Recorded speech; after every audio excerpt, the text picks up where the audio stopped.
نحمدہ ونصلی علی رسولہ الکریم بسم اللہ الرحمن الرحیم۔ فضائل دعا کے کیا کیا فضائل ہیں؟ حدیث شریف نمبر 1، رسول اللہ صلی اللہ علیہ وسلم نے فرمایا، اللہ تبارک و تعالیٰ کے نزدیک دعا سے زیادہ کوئی چیز مکرم نہیں۔ حدیث نمبر 2، رسول اللہ صلی اللہ علیہ وسلم نے فرمایا، الدعا مخ العبادہ، یعنی دعا عبادت کا مغز ہے۔ رسول اللہ صلی اللہ علیہ وسلم نے فرمایا، اللہ تبارک و تعالیٰ سے اس کا فضل مانگا کرو، کیونکہ اللہ تبارک و تعالیٰ سوال اور حاجت طلبی کو پسند فرماتے ہیں، اور سب سے بڑی عبادت یہ ہے کہ سختی کے وقت آدمی فراخی کا انتظار کرے۔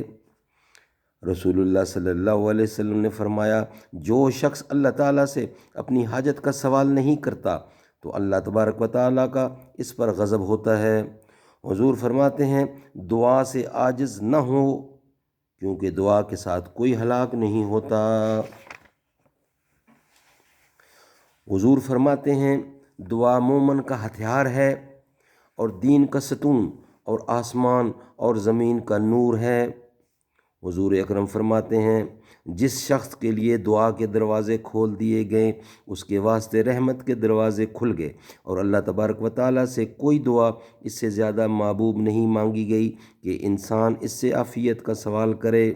لفظ عافیت بڑا جامع لفظ ہے، جس میں بلا سے حفاظت اور ہر ضرورت و حاجت کا پورا ہونا داخل ہے۔